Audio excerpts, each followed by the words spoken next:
Church folks, we need to have the tithing conversation one good time and stop pretending that Malachi is a debt card machine, because some of what we call biblical tithing is really tradition wearing a choir robe. Now, let's be clear, okay? Giving is biblical. Generosity is biblical. Supporting honest ministry is biblical.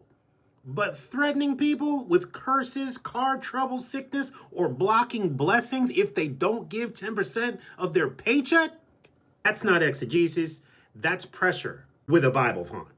In the Hebrew Bible, the tithe, aser, means a tenth.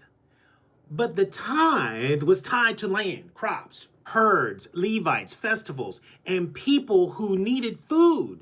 Deuteronomy 14 says the Levites, immigrants, orphans, and widows were supposed to come and eat their fill. Food was the point, not fear. And Malachi, yes, Malachi says, bring the tithe into the storehouse. But why? So that there may be, all depending on which version that you read, meat or food in my house. Did you skip that part? You're just going to quote that from the pulpit and just leave that part out. Food. Not so the pastor can turn single mothers into spiritual ATMs. Not so leaders can quote one verse but skip the context and call it sound doctrine. That's cherry picking. And we know cherry picking when we see it. Some of us have seen enough church business meetings to smell that casserole early. Jesus even checked religious leaders for tithing tiny herbs while neglecting justice, mercy, and faith. Translation: you can have the perfect giving record and still miss God. You can't count mint and still neglect people. That math ain't mathing. Then Paul comes along in 2 Corinthians 8 and 9 and says, giving should be willing, proportionate, and not under compulsion.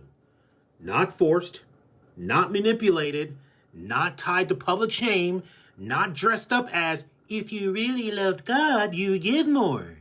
That's not generosity. That's coercion with a praise break.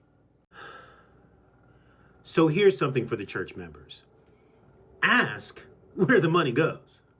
Ask who the budget protects and whether vulnerable people are actually being helped or just used as sermon illustrations. Ask if the church actually teaches all the giving texts or just the ones that keep the lights on and the questions quiet. And church leaders, teach giving with honesty. Show the budget. Don't have people ask for it. Give it to them. I'm going to say something right here. I have been on multiple boards, non-religious boards, all across New Hanover County. I have looked at nonprofit organizations. I have worked with many nonprofit organizations. And I will tell you something. I never have to ask for a budget. If I did, it was due to ignorance that I didn't know where it was. But once I knew where it was easy. And nobody hemmed and hawed and said, well, why you want to see the budget? Because I want to see the daggone budget for the money that I'm giving to your organization to make sure it's going where I want it to go. That's why. Let me go on. Protect people in crisis. Stop making traditions of men the law of God.